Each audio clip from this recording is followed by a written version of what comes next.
शाल्वी संतोष पारधी आहे. मी इयत्ता 6 वर्गात शिकते. मी तुमच्यासमोर संविधानाच्या 21 कलमा सादर करीत आहे. पहिली कलम संघ राज्याचे नाव व राज्यक्षेत्र. दुसरी कलम नवीन राज्याची निर्मिती. तिसरी कलम राज्याचे भूभाग, सीमा व नावे बदलली.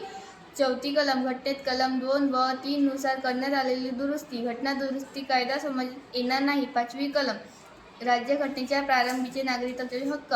सहावी कलम पाकिस्तानातून भारतात स्थलांतरित झालेल्या विवाचित व्यक्तींचे नागरिकत्वाचे हक्क. सातवी कलम पाकिस्तानात स्थलांतरित झालेल्या विवाचित व्यक्तींचे नागरिकत्वाचे हक्क.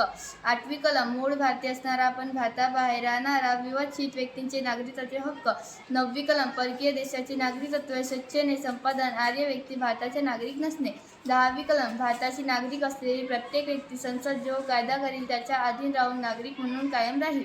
अकरावी कलम संसदेने नागरिकत्व हक्काचे कायदेद्वारे विनियम करणे. बारावी कलम राज्याची व्याख्या. 13वी कलम मूलभूत हक्काचे विसंगत असलेले अथवा त्याचे नियुक्तीकरण. 14वी कलम समानतेचे हक्क कायद्यापुढे समानता. 15वी कलम धर्म, वंश, जात किंवा जन्म ठिकाण या कारणावरून भेदभाव करण्यास मनाई. 16वी कलम सार्वजनिक सेवा योजनेच्या बाबत काही हक्काचे संरक्षण. 17वी कलम अस्पृश्यता नष्ट करणे. 18वी कलम शासनाच्या परवानगीशिवाय कोणतीही पदवी स्वीकारता येणार नाही. 19वी कलम अभिव्यक्ती स्वातंत्र्याच्या बाबत काही हक्काचे संरक्षण. 20वी कलम विशिष्ट परिस्थितीत काही हक्काचे संरक्षण. 21वी कलम जीवन व व्यक्तिगत स्वातंत्र्याचे संरक्षण. 21A कलम प्राथमिक शिक्षणाचे हक्क.